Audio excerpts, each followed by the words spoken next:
Egypt की reel भी आपकी बहुत फटी थी ना कि वो पानी की बोतल का रेट हर दुकान पे अलग होगा। वो बंदे यार अलग ही हैं यार, वो तो मतलब मुझे ऐसा लगता है कि उनको ऐसा लगता है कि ये पागल हैं, इनको कुछ पता ही नहीं है। आप एक ही स्टॉल पे अब खाना खाया आपने, अब दोबारा जाओगे उसको आपको अलग पैसे बताएगा। कोई फिक्स्ड मेन्यू नहीं होता उनका। मेन्यू टूरिस्ट को तो बिल्कुल लूटते हैं भाई वो, और आप इरिटेट हो जाते हो। देखो हमारे यहाँ भी अंग्रेजों को किया जाता है, बट एक लिमिट होती है। अगर आप आसपास के लोगों से बोलोगे भाई मेरी हेल्प कर दे, तो आपको पता है इंडियंस का बिहेवियर भाई अड़ जाएंगे, आपकी हेल्प करेंगे। वहाँ के लोकली मजाक लेने लगते हैं, आपकी हंसने लगेंगे। बोतल का देखो मैंने कितना रैंडम, मैं इतना श्योर था कि मैं किसी भी शॉप में जाऊँगा तो वही ठगेगा। मैंने व्लॉग बनाया, मैं उसमें गया और मेरे पास कैमरा है, कह रहा है 20, फिर 15, फिर 10, फिर 10 दे दो, फिर 5 दे दो। तो ऐसा थोड़ी ना होता है कि इतना फ़र्क होता है भाई। 200 रुपये की बोतल दे रहा है, 150 की दे रहा है, तो ये थोड़ा है। बट कजाकिस्तान में एक चीज़ और थी, मैं तुम्हें बता दूं कि चलो ये वाला फेस तो मैंने बता दिया कि हिंदू मुस्लिम, बट वहाँ पर एक इंडियंस की भी बहुत गलत बात है, अंकल्स की। मुझे एक इंडियन अंकल मिले थे, देख लेना इसको काटना है तो काट भी देना। वो उनको देख के मुझे ऐसा लगा कि कई बार गाली पढ़ना भी ठीक है हमें, थोड़ी बहुत। क्या कर रहे थे वो ऐसा? बहुत बदतमीजी कर रहे थे भाई, बहुत ओवर। वो 4-5 अंकल का ग्रुप था। जब हम ऊपर गए, एक तो हम इंडियंस को ये समझना पड़ेगा कि भाई जो चाइनीज़ होते हैं ना, जो जिनके फेस ऐसे होते हैं एशियन फेस, वो सब चाइनीज़ नहीं होते। और एक बात है वो ऑब्जर्व करना कि जितनी भी चाइना के आसपास कंट्री है ना, फिलीपींस हो गए, जापान हो गए, साउथ कोरियंस हो गए, अगर आप इनको चाइनीज़ बोल दोगे ना तो ये इनके लिए गाली है, बहुत बुरी गाली है। क्योंकि आप किसी की आइडेंटिटी, यार हमें उसने मुझे बताया था, जो साउथ कोरिया आया था ना, किसी ने उसको चाइनीज़ बोला होगा, तो कह रहा यार ऐसे ऐसे। तो मैंने पूछा उससे आउट ऑफ क्यूरियोसिटी, तो कह रहा यार नॉर्मल सी बात है, आपको कोई पाकिस्तानी बोले लगेगा ना, क्योंकि आपकी आइडेंटिटी भी तो है ना। तो ये क्या करते हैं हमारे वाले बंदे सबको, अरे आर यू फ्रॉम चाइना, तो वो भड़क जाते हैं कि यार तू कजाकिस्तान भी बोल सकता है, तू साउथ कोरिया भी बोल सकता है, तू जापान भी बोल सकता है, फिलीपींस बोल सकता है। कायदे में तो हमारे फेस वाले देश बहुत कम है, अगर आप देखा जाए तो एशियन फेस वाले तो बहुत सारे हैं, तो आप सबको चाइनीज़ बता दे रहे हो। उसके बाद चलो ठीक है भाई, ये अपने देश के लोगों को नहीं छोड़ते ये, और बाहर वालों को तो कहाँ छोड़ेंगे। चलो हम इस चीज़ को ये भी बोल देंगे कि इग्नोरेंस है, नहीं पता, मैनर्स नहीं है। हम गाड़ी में बैठे तो भाई मैं ऐसे बैठा हूँ और पीछे सीट थी, 2-3 अंकल बैठे थे, मेरे बराबर में 2-3 आदमी बैठे हुए हैं। तो एक लड़की आई, तो ये पहले अंदर से कमेंट्री कर रहे हैं, इनको दिख रहा है कि मैं बैठा हूँ, मैं भी इंडियन हूँ, मैं हिंदी समझ सकता हूँ, ठीक है। एक लड़की इंडियन बैठी है तो हम तो समझ सकते हैं। तो कह रहा अरे अरे वो आ रही है, बैठा लो बैठा लो, बीच में बैठा लो। अंकल भाई हमारे पापा की उम्र के होंगे, 5-7, ठीक है। तो मैं ये देख रहा हूँ, वहाँ गेट पे एक लड़की बैठी थी, तो वो उस पर चढ़ा, इनमें से इनके ग्रुप का एक बंदा, और उसके यहाँ पे हाथ रख के चढ़ा भाई, ठीक है। तो मैंने कहा अरे भाई इधर भी तो हाथ रख सकते हो। कह रहा अरे ऐसे बोला वो। अब अपन भी क्या बोले, जब वो नहीं बोली, मैंने बोला भाई यहाँ भी तो हाथ रख के चढ़ सकते हो, तो चुप बैठ गया। तो फिर एक चाइनीज़ लड़की आई, वो जिसे बोल रहा था यहाँ बैठा लो, तो वो इनके बीच में बैठ गई, ठीक है।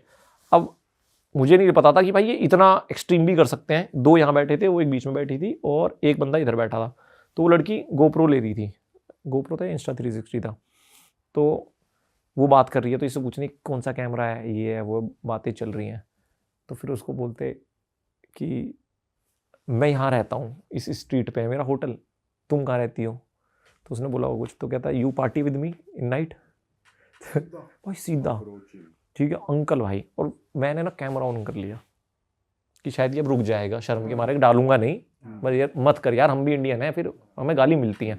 मैंने ऐसे ऑन कर लिया और मेरे फेस पे इतना गुस्सा दिख रहा है भाई, बंदे को घंटा फर्क नहीं पड़ा, वो चल रहा है। कह रहा कि okay at what time you sleep, what time, मतलब टूटी बहुत ही, मैं तो सही बता रहा हूँ, वो अजीब इंग्लिश में बात कर रहे थे कि व्हाट टाइम यू स्लीप, 8 बजे मैं लेने आ जाऊँगा, तो पार्टी करते हैं, ये करते हैं। तो कहती no no I don't party. तो फिर अपने दोस्त से बोलता अरे यार ये तो बहुत जल्दी सो जाती है, ये तो मना कर रही है, इसकी दोस्त वोस्त देख कोई, वो भी तो आई है साथ में।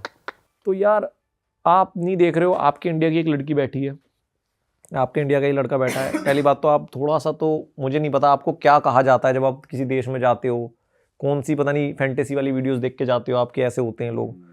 तो अब सोचो कि वो तो लड़की थी, वो बहुत कूल थी, वो झेल के चली गई अपना, और वो उतरी भी, मैं तो उसको सल्यूट करता हूँ कि उसने इनको बिल्कुल रिएक्ट ही नहीं करा, मना करती रही कि नहीं मैं जल्दी सो जाती हूँ, 8 बजे सो जाती हूँ, होटल जाके सो जाती हूँ। अगर वो इंडिया वाला सीन होता 10 लड़कों को बता देती और उनको पीटते, तो गलत थोड़ी था उसमें, पिटनी भी चाहिए अगर ऐसे काम कर रहे हो किसी देश में। भैया वो 4 लोग को ये बताएगी ना इंडियन थे, बदनामी होगी देश की। बदनाम तो है पूरा इंडिया ही होगा कि यहाँ पे ये लोग ऐसे हैं। मुझे ऐसा लगता है भाई पासपोर्ट इशू करने से पहले एक टेस्ट वेस्ट सा हो जाए, सिविक सेंस की ना हो जाए। भाई उस सिविक सेंस में ये फिर पढ़ के चले जाएंगे, यहाँ सही कर देंगे, विदेश जाके आपको पता है फिर ये चलेगा। तो ये है वो बड़ा शर्मनाक सी बात। वहाँ कौन देख रहा है? अंकल्स ज्यादा कर रहे हैं, मुझे लड़के नहीं मैंने आज तक देखे इंडिया के, हो सकते है एक आधा हो, बट जो अंकल्स टाइप होते हैं ना ये इनके ना थोड़ी फैंटेसी भरी हुई है, जाके एकदम भाई नया नया बाहर जाना जो शुरू कर रहा है ना, ये थोड़ा ज्यादा खुल रहा है। हाँ अजीब हो जाते हैं, ये है भाई। और हमने उनका नेचर भी सुना है भाई कि फॉरेनर्स को देख के बहुत खुश हो जाते हैं, फोटो वोटो लेते हैं और बात करने में हेल्पफुल बहुत होते हैं। तो आपको ऐसा फील हुआ? नेचर वाइज कैसे इंटरेक्शन हुई? भाई मुझे ऐसा लगता है कि अगर मैं जैसे कुछ पॉडकास्ट देखे इंडिया में, अगर मैं उन पॉडकास्टों को देख के और वैसी इमेज लेके जाता ना तो मैं शायद बेहोश हो जाता। मुझे समझ नहीं आता कि मैं चाइना आ गया कि उगांडा आ गया। क्योंकि मैंने एक पॉडकास्ट पे देखा वहाँ इंडिया में कि उसने बोला कि वहाँ पे बिहेवियर स्कोर चलता है। Behaviour score? एक बंदे ने बोला कि वहाँ पे जैसे हमारे यहाँ क्रेडिट स्कोर होता है तो वहाँ पे बिहेवियर स्कोर होता है। मान लो अगर आप किसी से हेल्प मांग रहे हो और वो ना करे तो उसके बिहेवियर स्कोर से पॉइंट घट जाएंगे और फिर उसको अच्छी सोसाइटी में नहीं मिलेगा। तो अब ये इमेज आप लेके जाओगे और फिर वहाँ आप चाइना में लैंड कर रहे हो, मॉल में फुहारा लगा हुआ है तो एक बंदा खा के जा रहा है और फुहारे पे चढ़ के हाथ धो दे। अच्छा, ये देखा है मैंने भाई। मैं बीजिंग में था, बीजिंग की नेशनल कैमरा टावर, जो कैमरा पूरे देश के कैमरा जहाँ से ऑपरेट होते हैं उसके नीचे खड़ा हूँ। और मेरे पास अभी मैंने वीडियो डाल भी दी है फेसबुक पे, इंस्टा पे आएगी वो। मैंने ऐसा कैमरा ऑन किया रैंडम, मुझे पता था मेरे पीछे से कोई ट्रैफिक लाइट तोड़ेगा। अच्छा, पैदल की लाइट चल रही, मैंने कहा वो देखो जा रही, ऐसे भाग रहे हैं, यूँ देखेंगे भाग जाएंगे। तो ऐसा नहीं है कि बहुत ज़्यादा वेल डिसिप्लिन्ड है, बहुत ही ज़्यादा फ्यूचरिस्टिक है। वो बहुत अच्छे धंधा वाले हैं, धंधा करना जानते हैं, वो प्रोडक्ट स्केल जानते हैं, वो इंफ्रा वाकई में बहुत सॉलिड है। बट ऐसा नहीं है कि रोडों पे रोबोट घूम रहे हैं और किडनैप करके ले जाएंगे। ये बैलेंस है उनके बीच। मुझे ऐसा लगता है कि वो दुनिया को जानते हैं कि क्या टेक्नोलॉजी बेचनी है और क्या 10 साल बाद टेक्नोलॉजी आएगी वो बना देंगे। बट उनकी लाइफ खुद की बहुत सिंपल है। वहाँ पे आपको कहीं पोल्यूशन जैसी दिक्कत दिखी? ना बीजिंग में मैंने स्पेशली चेक किया इसलिए AQI 35 था भाई बीजिंग में। उन्होंने काफी अच्छे से टैकल करी है ये चीज। मोस्ट पोल्यूटेड सिटी थी वो। इस चीज में तो देखो आप मानोगे उनको कि they know how to make stuff. अगर वो पीछे पड़ गए, अब जैसे मैं आपको एक बात बताता हूँ, अब ये तो हमने सामने देख ली, न्यूज़ पे चल रही है कि भाई बीजिंग तो बहुत पोल्यूटेड था, साफ कर दिया, चलो ठीक है।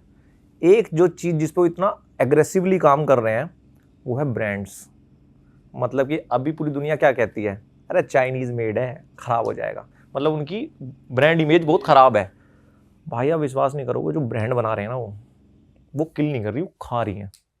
और कैसे बना रहे हैं मैं आपको सीन बताता हूँ। चाइना में आप कहीं भी घूमना तो कोई भी इंटरनेशनल ब्रांड देखना, फिर उसके आसपास मुंडी घुमाना, आपको 2-3 ब्रांड दिखेंगी जो हर उस शोरूम के आसपास पूरे देश में दिखेंगी। जैसे फुटबॉल में एक प्लेयर को टैकल करने के लिए 2 वो लगाते हैं ना, ऐसे वो करते हैं। मतलब मैं एग्जांपल देता हूँ, स्टारबक्स। भाई स्टारबक्स जहाँ दिखेगा उसका थोड़ा सा इधर उधर देखना, वहाँ दिखेगा ल्यूकिन कॉफ़ी। और क्या भाई ब्रांड है यार वो, मतलब क्या, मैं आखिरी दिन तक मैं फैन बन गया था उस ब्रांड का। कुछ नहीं है स्टारबक्स उसके आगे, बच्चा भी नहीं है भाई। क्या तो उनकी प्रेजेंटेशन है। कॉफ़ी क्या है भाई, फाड़ कॉफ़ी है। उन्होंने एनीमे स्टाइल पकड़ा है उसमें, वो एनीमे की ब्रांडिंग होती है। और जो उनके कैफ़ेज़ हैं जिस हिसाब से उन्होंने डिज़ाइन किए हुए हैं, जिस हिसाब से उनकी प्रेजेंटेशन है, सामने स्टारबक्स होता है, उधर ल्यूकिन होता है, ऐसा लगता है वो तो है 80 के दशक का कुछ, और ये चल रहा है कुछ। और जहाँ भी स्टारबक्स है वहाँ 2-2, 3-3 ल्यूकिन है, और ल्यूकिन भरे रहते हैं भाई।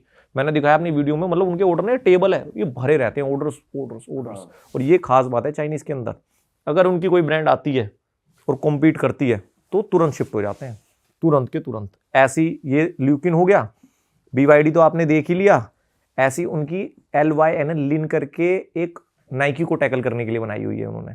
भाई शोरूम्स ऐसे बनाए हैं, डीकैथलॉन है तो डीकैथलॉन के बराबर में, उसका नाम भूल रहा हूँ, ऐसा शोरूम बनाया हुआ था जैसे डीकैथलॉन में माउंटेन के कपड़े मिलते हैं, वो पूरा शोरूम ही माउंटेन के डिज़ाइन में था। ओके, पूरी बिल्डिंग ही, तो उस पर बंदा चढ़ के जा रहा है और कोई बंदा लटक रहा है। तो वो अब इस चीज़ को बहुत सीरियस ले रहे हैं कि ब्रांड्स कैसे बनते हैं, हम ब्रांड्स ही बताते हैं। और दिमाग कितना अच्छा लगा है, वेल एस्टैब्लिश्ड ब्रांड के बगल में ही अपना खोल दिया। अक्सर बंदा सोचे यार नहीं यार मैं यहाँ नहीं करूँगा क्योंकि वहाँ पे लोग जाएंगे। हाँ, हम पता क्या है, हमारे यहाँ क्या है कि हम ना जैसे कोई कर भी रहा है कॉपी, हम उसको क्रिटिसाइज करते हैं, बट दुनिया में सबसे अच्छा सक्सेस पाने का तरीका मेरे हिसाब से कॉपी है। अगर कोई बंदा 20 साल से काम कर रहा है तो आपको नया इन्वेंट क्यों करना है? जब आप 0 पे हो आप कर लेना, पहले 20 पे आ जाओ, उसके बाद नया कर लेना, पहले कॉपी मारो। तो वो ये कर रहे हैं और वो शर्माते नहीं है भाई। और आप देख लो ना ब्रांड्स, ड्रोन में कोई नहीं था, कोई टक्कर दे देगा DJI को? आसपास है कोई? नहीं दे सकता। BYD देखो, उसकी मजाक बनाई थी इलोन मस्क ने, कहाँ पहुंच गई। तो वो लोग साला शर्माते नहीं है। और सबसे बड़ी बात है कि जो उनकी जो पैरेलल साइड है ना, कि बहुत एडवांस और बहुत देसी, वो उसको लेके चल रहे हैं। वो कॉम्बिनेशन जो है ना, वो नेट पे देखने के लिए नहीं मिलता कि खुद नीचे बैठे हैं, देसी से इंडियन टॉयलेट यूज कर रहे हैं। भाई हमारे यहाँ अगर कोई कूड़ा फेंकता है तो मैं सच बताऊं, लोगों को ना सिविक सेंस हमारे यहाँ है ही नहीं। ऐसा नहीं है वो जानबूझ के फेंक रहे हैं, उनको बताया नहीं जाता कि ये गलत है। अगर आप सही में किसी से बोल दोगे कि भाई ये क्यों फेंक रहा है, तो शर्मा जाएगा। इंडिया में थोड़ा तो कहेगा अच्छा अच्छा, वहाँ बोल के देखना आप। भाई मैंने एकदम क्लीन पोर्च स्ट्रीट पे, मतलब जहाँ आपका बंदा कोई देहाती भी होगा वो भी नहीं फेंकेगा, ऐसे रेड बुल पी रहा है और यूं फेंक के मार रहा है अच्छा। और चिल्ला रहा मैं बैठा, मैंने यार भाई तू कैसा बंदा यार, इतनी अच्छी जगह बैठा, 3 लड़के बैठे हो सिगरेट पी रहे हैं, वहीं किसी वहीं सिगरेट फेंक रहे हैं, मूंगफली खा रहे हैं तो वहीं के वहीं फेंक देंगे, पूरा गंदा कर देंगे।